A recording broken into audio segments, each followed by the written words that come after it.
Soy historiador y docente de profesión, tengo una maestría también en geografía y pues toda mi vida básicamente la he dedicado a la educación. He estado en todos los niveles del sistema educativo colombiano. Actualmente trabajo con la Universidad de La Salle en un departamento que se llama la Dirección de Vida Universitaria y también tengo pues algunos acercamientos con la docencia también en esta misma universidad. Me alegra mucho pues poder encontrarlos a todos y poder compartir este espacio con ustedes. Eh, y bueno, pues espero que el tiempo que podamos tener, pues sea también para ustedes un tiempo de poder compartir algo de lo que creo que puede contribuir también a esta lectura y a esta interpretación que se está haciendo o que se quiere hacer con este seminario. eh, Respecto de cómo se puede construir o pensar un país diferente. Yo creo, y esa sería mi invitación inicial, es que este tema que vamos a compartir en esta noche, que tiene que ver justamente con un periodo de nuestra historia que estuvo marcado bastante por el conflicto justamente y que de alguna manera pues ha creado también unas bases históricas en nosotros como sociedad, de las cuales no escapamos tampoco en la actualidad. De manera que muchas gracias con esta invitación también, ojalá poder hacer una lectura esperanzadora. eh, Quisiera compartir con ustedes. No sé, José Antonio, si tú me permites la función de compartir pantalla. Ya la tienes, Sergio, pero me preocupa porque tienes una muy mala Ah, ok. señal de internet.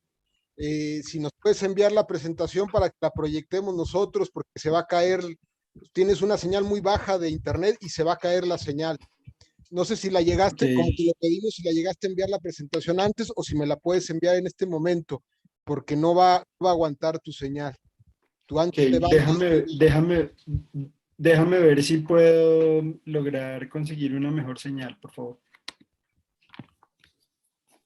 Conectándome de otra red.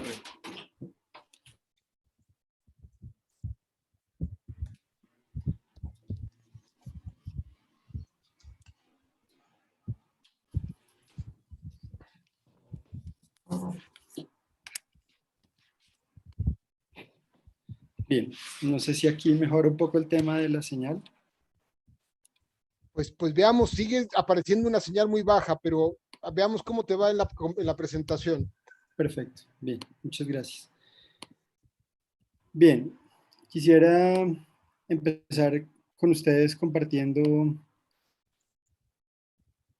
esta presentación sobre lo que implica el tema de las tensiones entre centralismo y federalismo durante el siglo XIX en el territorio colombiano. Quisiera que pudiéramos, en primer lugar, identificar algunos conocimientos o saberes previos, o unos presaberes. Me gustaría preguntarles a todos por cuál es la idea que tienen de centralismo y de federalismo, digamos, qué ideas tienen al respecto. Y para eso voy a permitirme compartir con ustedes, espero que lo logre, eh, un recurso. Vamos a ver.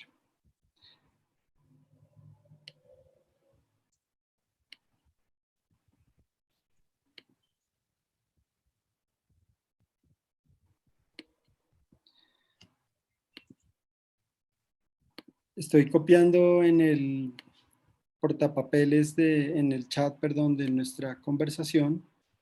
Voy a copiarles el enlace a, a una página o a un recurso web donde ustedes van a poder responder eh, pues a una pregunta que les estoy haciendo allí. Y es, ¿cuál consideran ustedes que es o cuáles son las ideas previas pues, que tienen ustedes sobre estos dos conceptos, centralismo y federalismo? Allí por el chat acabo de compartir con ustedes eh, el enlace. Les agradezco que puedan entrar ahí y que cada uno pueda escribir sus ideas.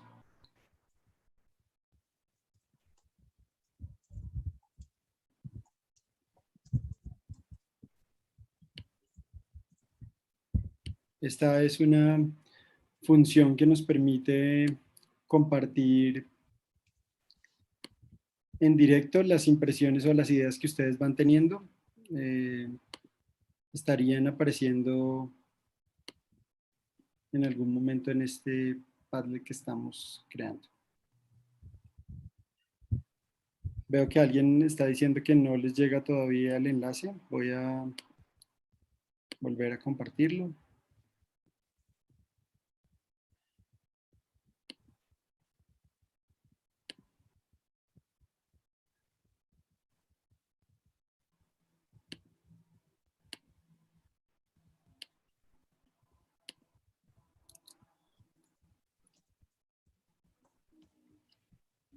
Ok, bueno, creo que sí, el error es mío porque creo que no lo estoy compartiendo con todos. Excusen, por favor, voy a cambiar la versión para que todos lo puedan ver.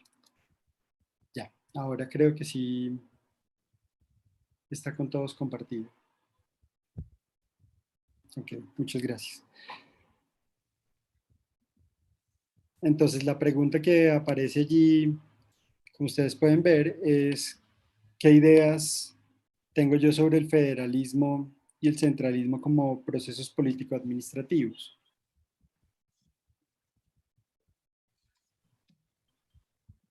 Y ya van apareciendo algunas ideas al respecto. Voy a ir retomando, bueno, creo que todos están viendo mi pantalla también en este momento, de manera que creo que podríamos ver allí justamente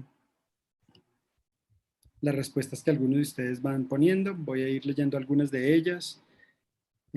Algunos hablan del centralismo como la forma de administración del Estado desde el gobierno central. Otros como un enfoque de poder único, mientras que lo ponen contra la autonomía del federalismo. Algunos hablan de un gobierno central como el eje en esta figura y en el gobierno federal una autonomía por parte de las regiones. Muy bien, hay algunos que hablan sobre la doctrina política del centralismo y del federalismo como procedentes de distintas corrientes europeas. Bien, muchas gracias. Creo que hay unas ideas bastante diversas sobre lo que implican unos y otros.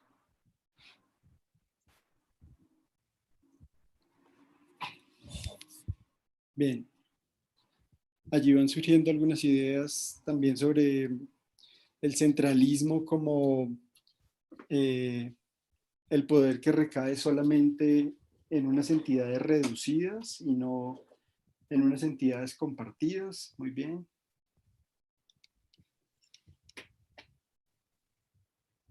Bien, muchas gracias a todos por estar interactuando allí en esta plataforma.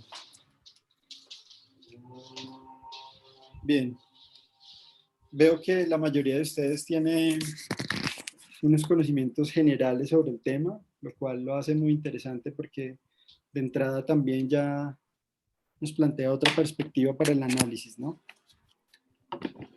Bien.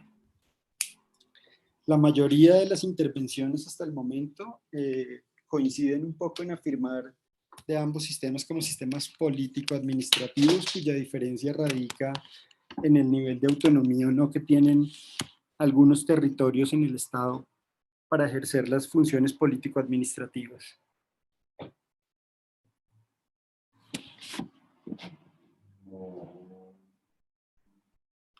Bien, creo que ya la mayoría de ustedes ha ingresado. Allí podemos ver el número de interacciones que vamos teniendo. Bueno, seguramente irán aumentando en la medida en que cada uno de ustedes va construyendo sus ideas previas. Muy bien. Ok, algunos veo que tienen algunas ideas algo puntuales, hay otros que están haciendo unas explicaciones también un poco desde otras perspectivas. Bien, vamos a retomar entonces aquí, espero que todos estén viendo la presentación. Bien, quisiera partir como seguramente estas dos definiciones que he puesto aquí como un pretexto para poder generar el diálogo y los análisis que quiero proponer a continuación, eh, coinciden con algunas de las ideas que ustedes expresaron en sus intervenciones allí a través del Padlet y que veo que siguen exponiendo. Pero quisiera partir de estas dos ideas. La idea federal implica, entre otras, una limitación a la acumulación de poderes en el centro político de la nación, un respeto a las autonomías de las células de la organización nacional, asumir algunas responsabilidades por las acciones de los actores políticos, hacer los máximos esfuerzos tributarios locales, establecer relaciones justas entre las diversas regiones y entre estas y el gobierno nacional, la creación de una vida política intensa a los niveles local y territorial, mediadas ambas por un fuerte gobierno nacional. Esta es una idea que nos propone el profesor Salomón Kalmanovich sobre cómo entender la idea federal y sobre todo la idea federal desde una perspectiva desarrollista, ¿no? Pues veremos más adelante que hay otras tendencias. Y el centralismo es definido también como una herencia del periodo colonial caracterizado por un sistema político burocratizado y jerarquizado en el cual hay un eje político administrativo que busca ejercer funciones de regularización económica y de control sobre otros territorios o ejes poblacionales. Estas dos ideas son las ideas marco dentro de las cuales vamos a proponer el diálogo y las ideas que vienen a continuación, y veremos entonces cómo estas dos corrientes político-administrativas fueron bastante relevantes para la historia nacional del siglo XIX colombiano. Bien, quisiera empezar con esta idea también de José Manuel Restrepo sobre cómo funcionó el sistema centralista y federalista en el siglo XIX en Colombia. En la oscilación entre las formas de organización del Estado, el centralismo y el federalismo intervienen relaciones productivas y las pugnas políticas. Dicho de otro modo, la opción por una forma predominante de organización de los sistemas políticos, las finanzas públicas y las instituciones es el resultado de la expresión espacial de la fuerza de las clases sociales y sus organizaciones políticas en condiciones específicas del desarrollo del sistema capitalista.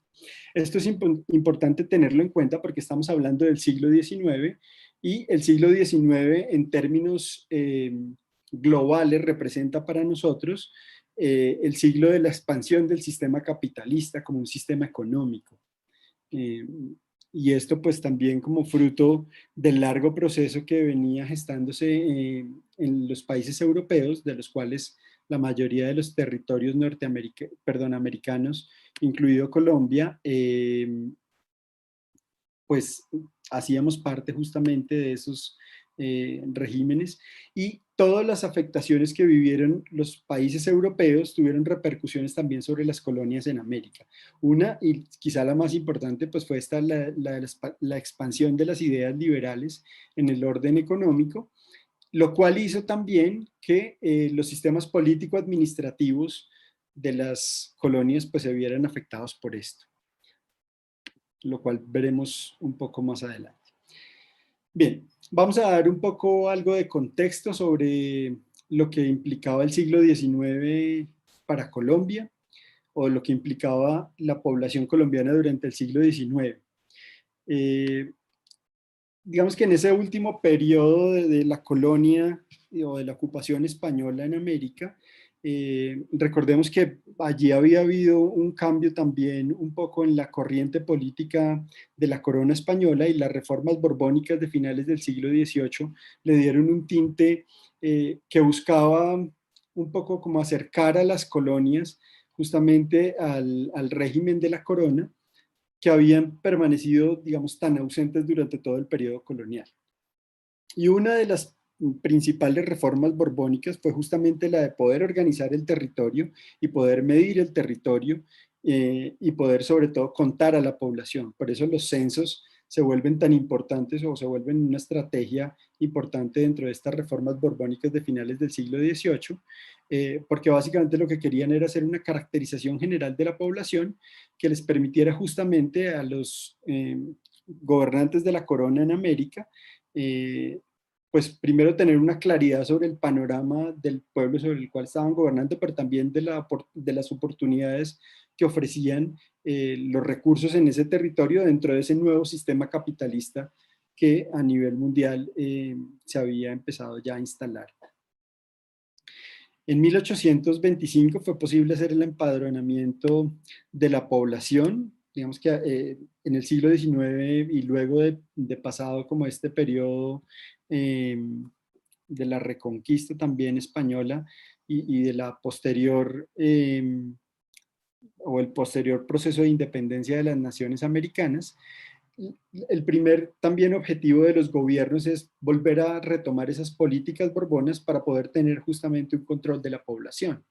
Por eso también hay unos censos durante todo el siglo XIX que nos brindan algunos datos o nos sirven como referente para tener una idea de la población durante ese siglo, pero que se convierten solamente en eso, ¿no? En referentes. Algunos historiadores han cuestionado un poco las fuentes que se emplean en la historiografía del siglo XIX, sobre todo porque los registros no eran tan confiables y digamos que luego del abandono de la corona española, los territorios en América quedaron un poco a la disposición de lo que se pudiera organizar de manera regional, que esa es una idea que vamos a ver, resulta muy interesante para la corriente federalista que se quiere gestar durante este ciclo.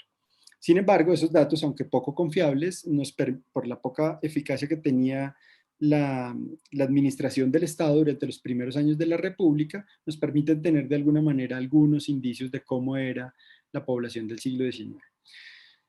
Recordemos que, y para esto quisiera compartir con ustedes un mapa, perdón, voy a volver a hacer un cambio aquí en la pantalla.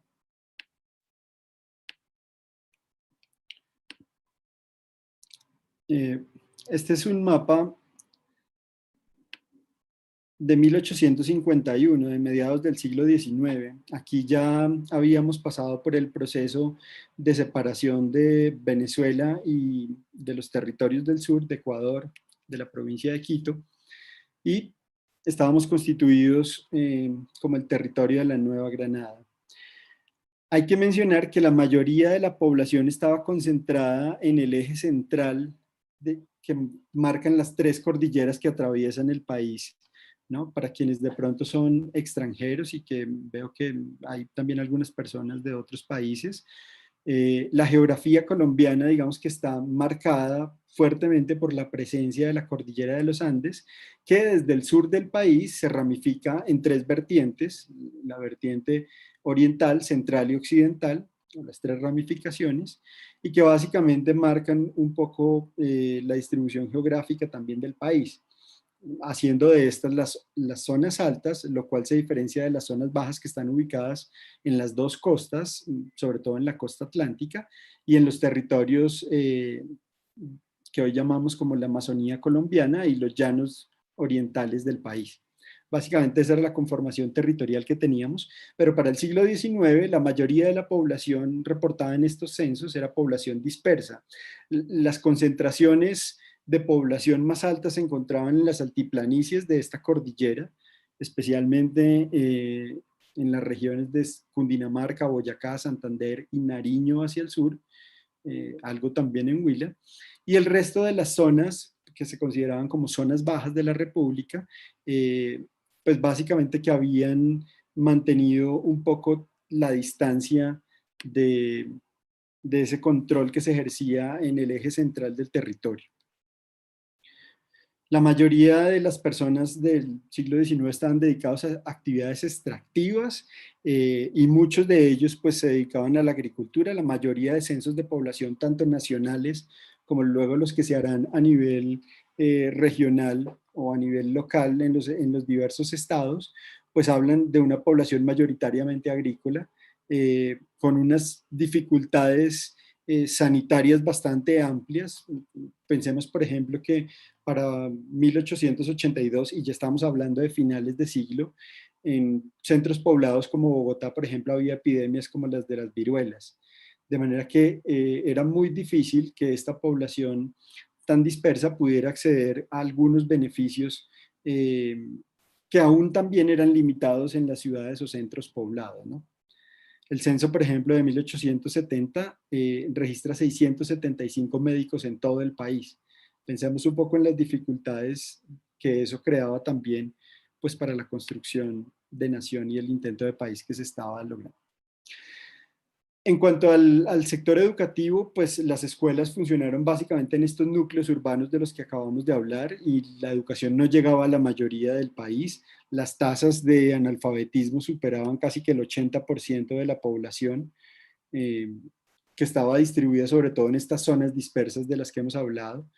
Eh, y pues allí los índices de acceso también de la población en edad escolar eran muy bajos, y no solamente a la educación primaria, sino se iban restringiendo mucho más a la educación secundaria y a la educación superior.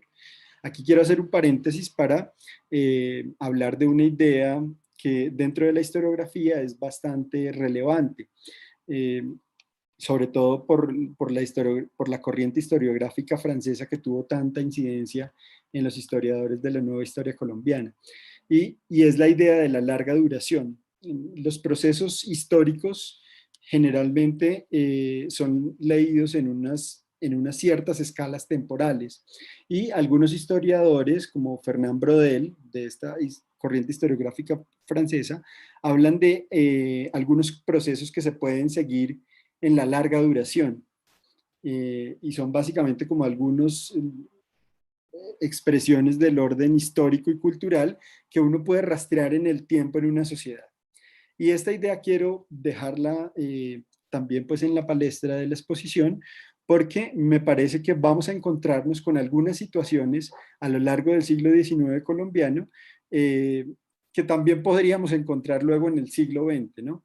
Y que hacen parte justamente de esa forma como nos constituimos como historia y como nación y como Estado. Y esta, por ejemplo, es una de ellas, ¿no?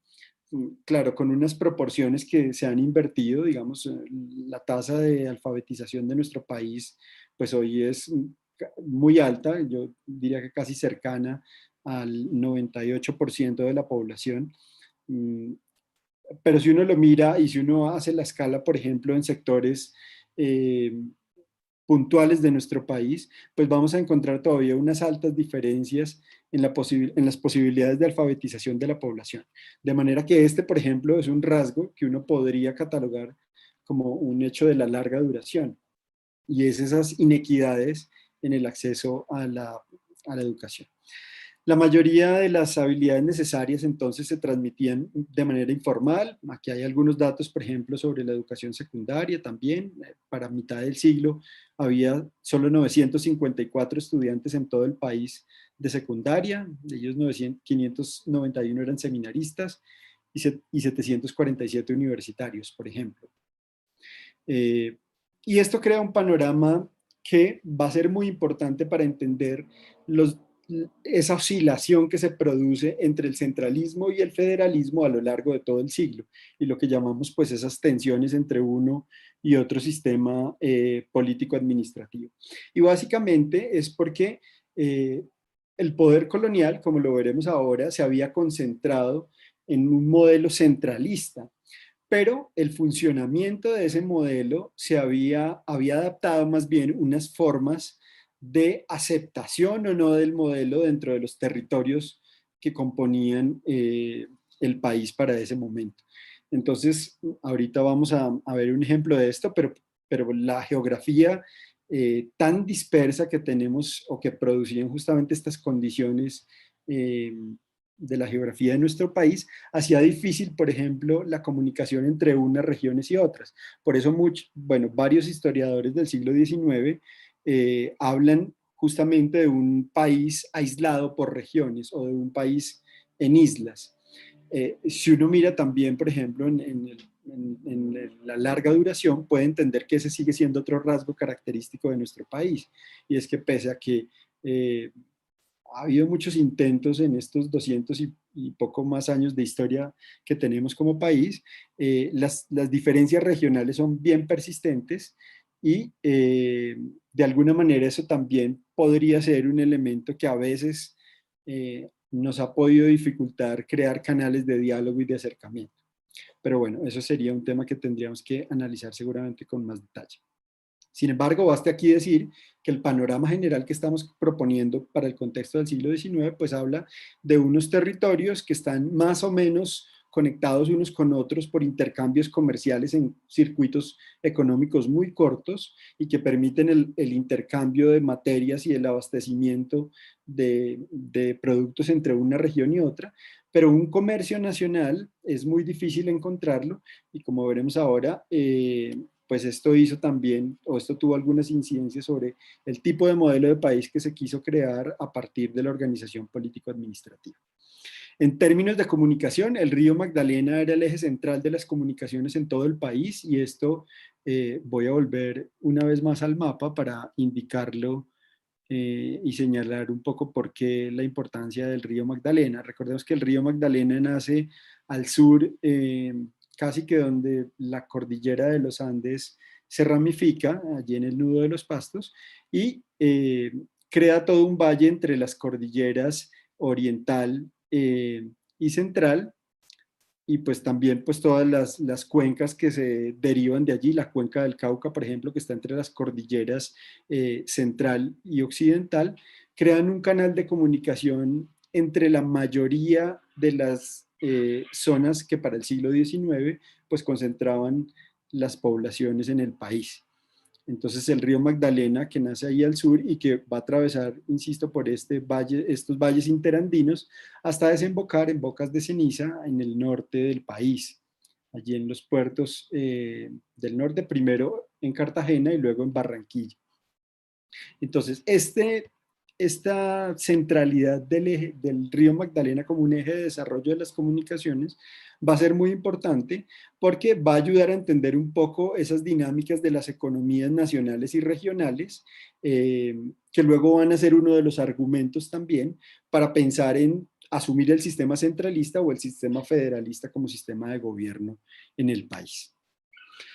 La economía, pues como lo hemos dicho, era limitada en la mayor parte del territorio. Persistió sobre todo durante la primera parte del siglo el trabajo de personas esclavizadas en buena parte de las regiones del país, sobre todo en las provincias del occidente, estamos hablando del Chocó, de todo el Pacífico, donde además de la extracción minera, pues las haciendas esclavistas del sur del país fueron importantes en el desarrollo de esta economía. Pero esto a su vez hizo que esa mano de obra que se suplía pues con la esclavización de personas, al hacer el cambio del modelo económico liberal de apertura que proponía el liberalismo para el siglo XIX, esa mano de obra luego se transformara en unas formas de contrato o de trabajo no salarial. Y esto persiste durante buena parte del siglo XIX, de alguna manera es una de las razones que dan algunos historiadores para decir por qué no se desarrolló un mercado nacional, pues además de las dificultades que implicaba un poco las comunicaciones, lo cual veremos ahora también con algún ejemplo, pues persistían estas otras formas de trabajo que no permitían generar excedentes en la economía, que a su vez crearan pues unos circuitos en el mercado interno. Salvo el oro, que fue el único producto que mantuvo sus ventajas en el contexto internacional, y esto es importante mencionarlo porque también es como una idea económica persistente para el siglo XIX, y es que el modelo que persistió fue el modelo extraccionista. Y pues esto porque justamente en ese interés que se tenía de integración con el circuito económico mundial, que estaba pues generando la apertura de las fronteras económicas, los bienes y servicios que podían exportarse desde el país fueron los que generaron mayores rentas en la economía y que pues obviamente captaron la atención tanto de los gobiernos nacionales como locales. Tuvimos otros ciclos económicos importantes también durante todo el siglo, pero el único que mantuvo, digamos, como la estabilidad en los precios del comercio exterior fue el oro. Tuvimos unos pequeños auges en el tabaco, por allá hacia finales del siglo, unos auges mucho más pequeños para productos como la quina o el café hacia finales del siglo, cuando empezó a reemplazar un poco la centralidad que tenía en la economía el oro, ¿no? Y dado este tipo de mercados locales que persistían en la mayor parte del territorio, pues era difícil crear un mercado nacional, insisto, además de por las dificultades en la mano de obra para generar una economía que permitiera generar excedentes, también porque las vías que se empleaban para el comercio resultaban muy caras para la exportación de los bienes y servicios. Pensemos, por ejemplo, que a mediados del siglo se hablaba de los fletes que implicaban el pago de ciertas mercancías que venían del exterior. Por ejemplo, un producto que iba para la provincia de Antioquia pagaba fletes más caros entre Nare, que es una población, voy a permitirme señalarla aquí, bueno, más o menos señalar por dónde se encuentra en el mapa, en Nare, que es una población que está en el valle interandino de las cordilleras central y occidental, hasta Medellín. Este es un trayecto que no tiene más de 100 kilómetros, pero generaba unos fletes y unos costos más altos que lo que costaba llevar esa mercancía desde Europa hasta Nare. Entonces pensemos, por ejemplo, en las dimensiones de lo que implicaba el transporte en la época y cómo esto dificultó pues, generar una economía nacional. Este sistema que se vio impulsado indirectamente por el desarrollo del río Magdalena, fue importante sobre todo en la segunda mitad del siglo, porque justamente a partir de la generación de estos ciclos exportadores y del uso del río Magdalena como el canal para la extracción de los mismos, fue que se logró el desarrollo de algunos caminos que empezaron a crear la incipiente infraestructura vial del país. Y allí, una vez más, un elemento para pensar en la larga duración, pues nosotros en pleno siglo XXI todavía tenemos muchas regiones del país desconectadas justamente de los circuitos económicos. Pensemos en lo difícil que es para nuestros campesinos, por ejemplo, sacar sus cosechas de algunos lugares del territorio y cómo eso frente a importaciones, por ejemplo, de productos del exterior, pues crea unas condiciones de competencia muy inequitativas. Eh, todos estos van a ser algunos argumentos que ya en el siglo XIX se discutían para mirar cuál de las dos formas de organización político-administrativa pues era la que se asumiría. Aquí tengo una cita de Orlando Falsborda que me parece pone un contexto a estos antecedentes. Dice Falsborda, al ganarse la independencia y mirar con malos ojos todo lo español, las autoridades republicanas decidieron copiar lo dispuesto por la Asamblea Constituyente de Francia. Sin embargo, la impronta española ya estaba arraigada en la cultura institucional latinoamericana. Y aquí viene esta idea, y con eso quisiera resaltar algo, y es que justamente esa oscilación entre el federalismo y el centralismo a lo largo del siglo XIX se va a producir justamente porque las élites españolas que tomaron el control una vez gestado el proceso de independencia, quisieron copiar algunos de los modelos extranjeros y esa fue una tendencia, pensando un poco en las revoluciones francesas, pero sobre todo en el modelo americano de las colonias.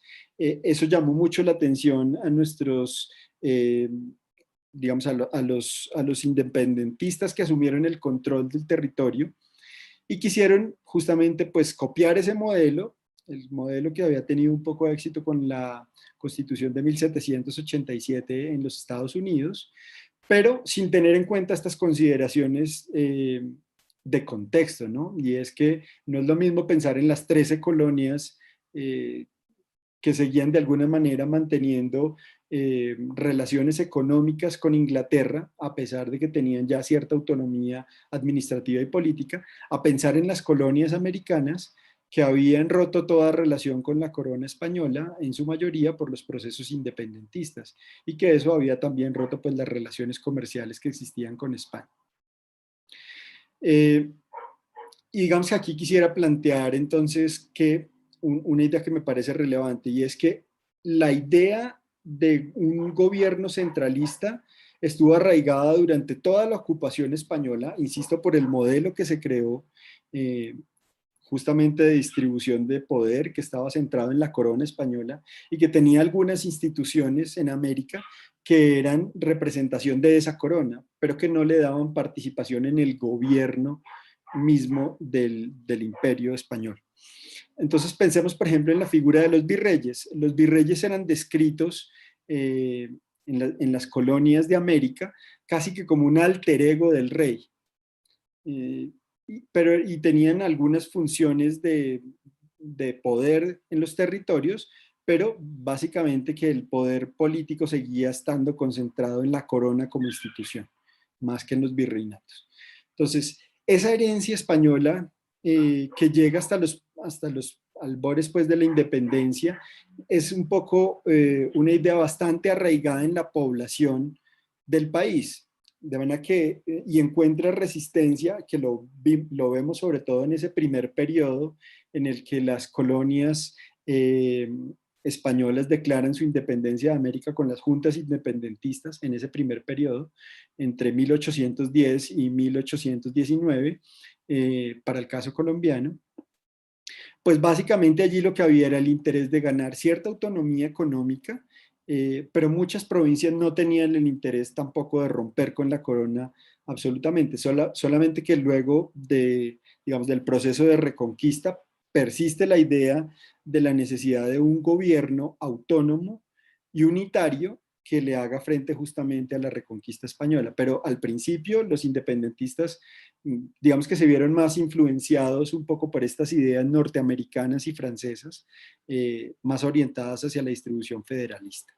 Sin embargo, como lo dice Claudio Beliz, este imaginario centralista español se originó en 3 periodos que justamente nos hablan de estas oscilaciones que tuvo la administración centralista de la corona en los territorios americanos. El primero, según Beliz, se extiende de la segunda mitad del siglo XV, en la cual los reyes católicos iniciaron el proceso de centralización castellana en las Cortes de Madrigal, hasta los últimos años del siglo XVI. Ese es el primer periodo en el que él dice, allí todavía, pensemos por ejemplo en los primeros periodos de la ocupación española, pues no había mucha claridad sobre cómo se iba a operar administrativamente en esos nuevos territorios.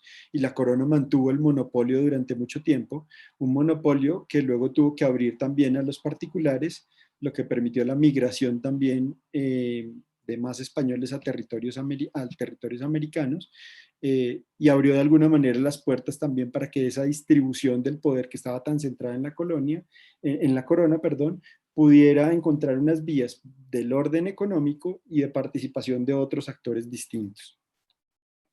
En el segundo, es el ubicado desde el ascenso de Felipe III hasta la muerte del último monarca de Habsburgo en 1700. Y esto está caracterizado justamente por la relajación de ese modelo central propiciado por los Habsburgos, ¿no? Que es de alguna manera lo que trata de reconquistar luego el periodo Borbón hacia el final de la ocupación española, que es justamente ese tercer periodo del que nos habla Beliz, y donde se quiso a través de esas reformas borbónicas reconquistar ese modelo centralista que se había tenido. Por su parte, Jaime Jaramillo Uribe también coincide en que esas etapas de la administración colonial en América tienen 3 periodos, pero fijémonos bien que en ninguno de estos 3 periodos, que es una idea que vamos a ver contrastada por algo que aparece más adelante, existe una completa o un completo poder o dominio del poder central de la corona. De alguna manera los territorios tenían también ciertas ventajas de autonomía en el gobierno que ejercían. Y aquí quiero que pensemos en estas 2 oraciones. Una que está atribuida a Adolphe Thiers, que es un francés también del siglo XIX, que, bueno, finales del XVIII y del XIX, que participó justamente de los procesos de la reforma de la Revolución Francesa. Y un poco es esta idea del rey manda, pero no gobierna. O una frase que se popularizó también mucho entre los criollos de América: se obedece, pero no se cumple. Y digamos que esta postura se agudizó más sobre todo en el periodo de la ocupación napoleónica en España, cuando pues, se inicia todo el proceso independentista en América. Un tímido acercamiento al viejo derecho colonial vislumbra una y otra vez el traslado de las instituciones de la metrópoli al continente americano y su correspondiente proceso de mestizaje. Pululan procesos de resistencia indígena y negra que perduran incluso hoy en la organización del territorio en Colombia. Un proceso de mestizaje dado en torno a la necesidad y a la dominación. Entonces pensemos que aunque se había concebido un poder central por parte de la corona, en las colonias americanas siempre ha operado alguna autonomía justamente por la distancia que existía entre la metrópoli y las colonias. Y digamos que estas dos frases que acabo de citar, pues hablan justamente de eso, ¿no? De cómo, aunque hay un poder central, en las colonias existían ciertos márgenes de autonomía política y organizativa que permitían a las poblaciones otras formas de existir. Aquí, por ejemplo, Marta Herrera, que es una historiadora que ha analizado las formas de ocupación en el Caribe colombiano, por ejemplo, y lo compara con las formas de ocupación en los Andes, dice como un argumento para explicar este fenómeno que en las tierras bajas, por ejemplo, todas las poblaciones de esclavizados que lograban su libertad crearon formas de organización diferentes a las que tenía previstas la corona. Entonces esa idea del centralismo como una idea de dominio, control absoluto, no fue tan cierta tampoco ni siquiera durante el periodo de la ocupación española. Aunque eso sí dejó, pues obviamente una marca muy alta sobre la mentalidad que tenía la población en general a principios del siglo XIX de lo que implicaba el poder político administrativo. Desde los tiempos de la independencia, esta es una frase de Francisco Munera, cuando se comenzó a concebir la nación que se quería fundar, la intelectualidad criolla se enfrentó al hecho apabullante de que más del 80% de sus habitantes eran negros, indios, mulatos y mestizos iletrados, y que a más de 3/4 partes de su territorio estaban compuestas por llanuras, costas ardientes, llanos y selvas impenetrables. ¿Cómo construir el sentido del homogéneo allí donde prevalecía la heterogeneidad más absoluta e indeseada? ¿Cómo integrar la noción de ciudadanos a esta apabullante y diversa mayoría de pobladores? Y además, ¿cómo idealizar una geografía percibida como un profundo recelo y con connotaciones negativas para convertirla en un lugar único de la patria? Esta frase de Múnera me parece relevante para resaltar la idea de que pese a que existía un deseo por crear un control en las élites criollas, se enfrentaron de entrada a las dificultades que representaba la diversidad misma del pueblo que quería gobernarse. Entonces, este digamos que fue el primer reto que enfrentaron los independentistas criollos para crear formas de organización en la nueva república. Aquí está un poco lo que hemos mencionado hasta el momento y es pues esta idea de cómo en la organización colonial ya existían algunas ideas que aunque en el papel hablaban del centralismo, pues en la operación del poder y del control político-administrativo, pues suscitaban otro tipo de formas organizativas que no necesariamente respondían al poder central. Entrados ya en este primer periodo, que es el que va de 1810 hasta 1819, que en la historiografía colombiana se le ha dado el nombre de la patria boba, porque es el periodo en el que las colonias empiezan a, bueno, viene la ocupación napoleónica a España y es derrocado el rey, y las colonias entonces en América se hallan ante ese vacío de la corona de no saber, pues, quién es quien ejerce el control en ese momento, y declaran su autonomía a través de las juntas independentistas. En principio, muchas de estas juntas no tenían el interés de separarse de la corona, sino simplemente de organizar un poder local mientras se restituía el rey en España.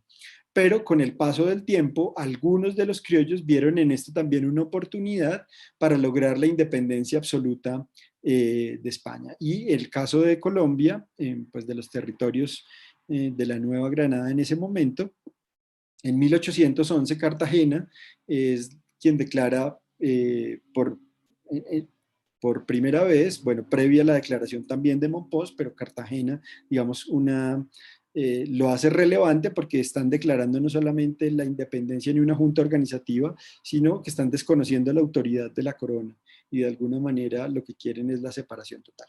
Esto va a iniciar ese periodo, insisto, entre 1810 y 1819, que es conocido como el periodo de la patria boba, pero que realmente lo que sucede en ese momento es que no existe mucha claridad sobre cuál es el sistema político administrativo que se quiere asumir y los criollos independentistas pues buscan unas formas, algunas del tipo centralista, es decir, que buscan mantener las relaciones con la corona, y otras más del orden separatista que podríamos identificar como con unos intentos federales también. En apenas 2 años el territorio neogranadino se volvió caótico, y esto, en palabras de José Manuel Restrepo, pues habla de las características de estos conflictos, ¿no? La anarquía, digamos, que laceraba las provincias y hacía rápidos progresos. Apenas hubo ciudad ni Villarreal de su cabecera, o que tuviese algunas razones para figurar que no pretendiera hacerse independiente y soberana para constituir la Unión Federal o para agregarse a otra provincia. Donde quiera que hubo un demagogo o un aristócrata ambicioso que deseaba figurar, se vieron aparecer juntas independientes y soberanas, aún en ciudades y parroquias miserables como Nare, a las que pretendía elevarse al rango de provincias. Entonces, fijémonos que esta falta de unidad en los criterios para la organización de las juntas independentistas en los territorios americanos creó una situación un poco tensa y de enfrentamientos entre unos y otros, que, como todos seguramente conocemos, lo que trajo fue una segunda oleada de la Reconquista española, pues que finalmente hace que esa idea de organizarse de manera autónoma por las provincias pues no logre consolidarse para esa primera etapa. Y digamos que allí esas élites que eran profundamente localistas y provincialistas, como consecuencia de ese sistema económico y social que había venido vigente desde la colonia, pues generaron una atomización de respuestas que no permitieron justamente crear un poder que pudiera hacerle frente a la reconquista española. Y finalmente, pues como todos sabemos, ese periodo de reconquista en la mayoría de las provincias logró nuevamente la dominación de los territorios, y posteriormente a eso, con las guerras de independencia en la mayoría de los territorios americanos, se crea una figura que va a ser importante para entender cómo la segunda parte del siglo XIX va a hacer un giro hacia la figura federalista, aunque en esa primera parte la que termina triunfando por un periodo corto sea el centralismo, ¿no? Entonces recordemos, por ejemplo, cómo Nariño y algunos de los que estaban a favor de la independencia y de un gobierno central, pues finalmente son derrotados más que por las ideas de quienes querían la autonomía, pues por la reconquista española, que impide justamente que ese modelo centralista se desarrolle. Y allí va a haber un viraje en esa segunda parte del siglo XIX hacia algo que llamaremos el federalismo o el periodo federal, y que va más o menos desde 1843, con esa constitución del 43, hasta 1886. Pero aquí quiero que hagamos una pausa y les voy a proponer que hagamos una mirada nuevamente al territorio, pero esta vez, perdón un segundo, que podamos ver de alguna manera que ese territorio que había sido independizado ya para 1819 va nuevamente a verse inmerso en una serie de disputas entre las élites regionales por conseguir el control político y el control también de los recursos económicos del territorio. Voy a compartir con ustedes un texto. Perdón, un segundo.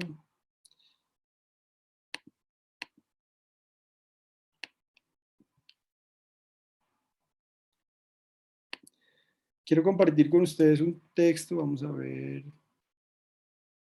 por el chat nuevamente.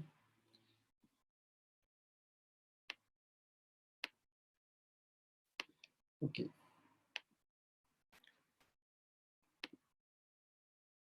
Estoy enviando nuevamente por el chat de la reunión a todos un enlace a una página de un historiador colombiano que se llama Jorge Orlando Melo. Allá hay un texto muy pequeñito que les propongo que podamos tomarnos 5 minutos para hacer lectura de él, 5 o 10 minutos máximo para hacer lectura de él, y que se llama, bueno, parece que no ha llegado, me dice Leonor, voy a volver a copiarlo, pero estoy viendo que sí lo estoy compartiendo con todos. Voy a compartirlo de nuevo.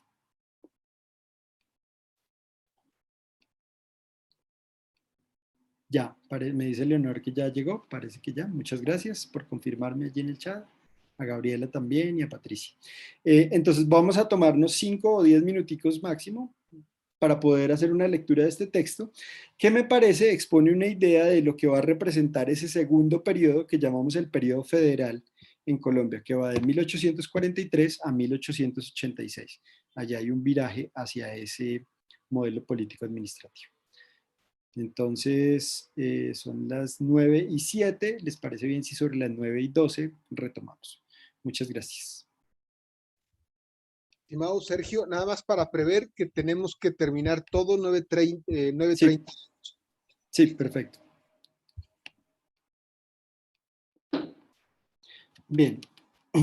Bueno, espero que ya todos hayamos podido leer el texto. Como les decía, es un texto bastante corto, pero que me parece refleja bien el principio que ayuda a comprender un poco el periodo federal.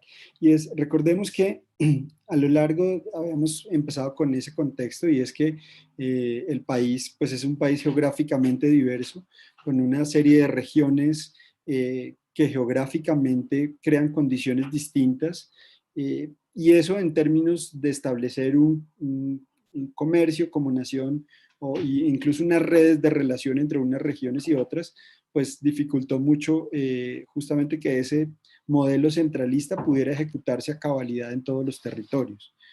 Incluso decimos, es algo que persiste en la historia colombiana hoy en día, ¿no? Tenemos un gobierno central con un marcado eje central que no logra a veces llegar a atender las necesidades de los territorios. Esto sucedía ya desde el siglo XIX. Pero digamos que una vez conquistado esa autonomía de España, luego del periodo del XIX, van a ejercer un poder muy relevante dentro de la organización político-administrativa del país, los liderazgos regionales, que en palabras de Jorge Orlando Melo, pues los describe como los caudillos o los gamonales. Entonces son esas figuras del poder político y económico que en las regiones logran justamente tener el poder o ejercer el poder de lo que podría ser el Estado en estos territorios. Y justamente a partir de esas élites regionales es que se desarrolla la propuesta federal a través de las constituciones desde 1843 hasta la última constitución del periodo federal en la década de los 70. Y estas constituciones, digamos, la que cobra más relevancia es la de 1863, porque es cuando establece la figura político-administrativa de los Estados Unidos de Colombia, ¿no? Las 9 provincias que empiezan a funcionar con un gobierno autónomo para las regiones, pero con un gobierno federal que busca integrar estas provincias. Sin embargo, aquí hay que mencionar que este periodo comprendido entre el 43 y el 86 también es un periodo de fuertes confrontamientos entre las distintas facciones políticas que se generan en Colombia. Para quienes son de fuera, luego de la independencia hay 2 corrientes políticas muy claras en los territorios nacionales, que son la corriente conservadora y la corriente liberal. Estas dos corrientes políticas van a dominar la escena durante todo el siglo XIX, pero en este periodo entre el 43 y el 70 y el 86, perdón, van a ser bastante relevantes porque justamente son esas élites de las regiones las que van a organizar los gobiernos estatales. Sin embargo, algunos historiadores coinciden en afirmar que el modelo federal que se instala en este periodo no tiene éxito porque los niveles medios fueron quienes asumieron de alguna manera esa autonomía, es decir, los gobiernos de los estados, pero esa misma idea de federación no se tradujo al interior de las provincias. Es decir, pensemos que había 9 estados en el país, en los Estados Unidos de Colombia, y, por ejemplo, políticas en el Estado soberano de Bolívar que se manejaban de manera autónoma en el nivel del gobierno estatal, no necesariamente tenían la misma autonomía a nivel de las provincias o los cantones del Estado. Entonces esa idea federal no logró traducirse a las regiones concretas, en la escala pues de lo regional, y pues el modelo federal fracasó. Además, porque también justamente esa pugna o esas tensiones entre el ala más radical de los liberales que defendieron siempre el modelo federalista frente a algunas facciones más conservadoras, llamémoslo así, de los liberales y en los mismos conservadores que pues siempre estuvieron más a favor de un modelo centralista de gobierno. Y esto tristemente nos pone frente a uno de los episodios más lamentables que tenemos como país y son justamente todas las guerras civiles que enfrentamos durante ese largo siglo XIX en Colombia, ¿no? Eh, Pensemos que pues casi más de 10 guerras civiles en todo el siglo y en diferentes facciones del territorio a diferentes escalas. Quizás solamente la guerra del 76 logró una escala un poquito más amplia que podría llamarse de carácter nacional, pero todas las otras guerras civiles durante ese periodo, que también eran una constante en otros países de América Latina, pero que aquí pues se vieron agudizadas justamente por esos enfrentamientos violentos entre las dos facciones que querían imponer de alguna manera su idea de modelo político. Llega al final del periodo del siglo XIX, un periodo que vuelve a girar nuevamente el péndulo hacia el modelo centralista, con el triunfo de los conservadores en la guerra de 1885, se instaura dentro del país el modelo de la regeneración conservadora. Y este modelo político básicamente pretendía nuevamente recuperar el modelo centralista de organización político-administrativa del país. Y la Constitución de 1886, que dura casi 100 años, hasta un poco más de 100 años, hasta la Constitución de 1991, que es justamente la que da origen a este seminario y pues cuyo motivo de los 30 años nos congrega, hizo que se mantuviera un solo modelo político-administrativo a lo largo del siglo y que esas tensiones que había entre el federalismo y el centralismo de alguna manera se diluyeran para que se impusiera el modelo centralista como modelo de gobierno y modelo político-administrativo y económico del país. Digamos que eso en términos generales sería la presentación de este periodo. Voy a resumir entonces las ideas que he querido compartir con ustedes. La primera, pues es que en nuestra historia durante el siglo XIX asistimos justamente a una oscilación entre los modelos centralista y federalista.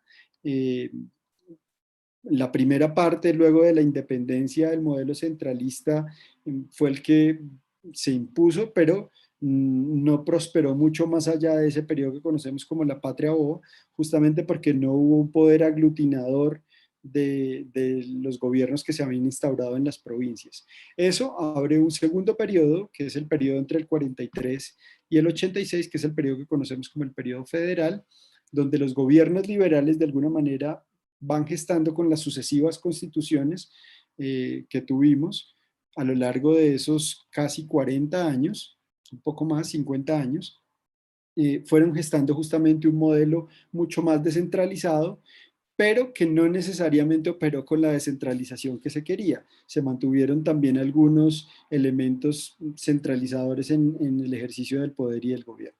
Y finalmente, la Constitución de 1886, después de este periodo de guerras civiles prolongado, en el que justamente lo que se pugnaba era por tratar de imponer uno de estos dos modelos organizativos y políticos en el país, es lo que nos lleva a la Constitución de 1886, que rescata el modelo centralista y que de mano con los gobiernos conservadores del periodo que se conoce como la regeneración, y también con una fuerte incidencia de la Iglesia Católica, logran justamente pues recuperar ese modelo de control central que había persistido, como lo vimos también durante todo el periodo colonial. Bien, voy a terminar compartiendo con ustedes algunas de las, vamos a ver si aquí aparecen, nuevamente algunas de las ideas, perdón, voy a quitar este mapa, un segundo, que ustedes estaban compartiendo desde el inicio y que pusimos allí en el Padlet.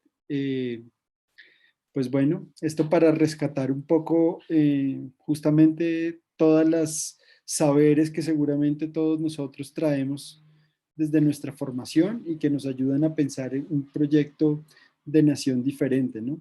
Yo creo que, y con esto concluyo, una de las enseñanzas más grandes que nos podría dejar el análisis de este periodo de nuestra historia es justamente la necesidad de crear canales de comunicación que nos permitan entender la diversidad que como país tenemos y que nos permitan atender justamente a las necesidades que en cada una de las regiones de ese país tan diverso que somos se suscitan, y cómo poder justamente crear un proyecto de nación que nos integre a todos, en el que todos los relatos tengan cabida, indistintamente de cuál sea el modelo político administrativo que tengamos, pero sí que podamos crear pues esos canales de comunicación y diálogo que nos permitan construir un proyecto de nación diferente. Bien, dejaría estos últimos minutos porque veo que hay algunas preguntas de algunas personas en el chat, entonces no sé si José Antonio, ¿tú quieres dar la palabra o...?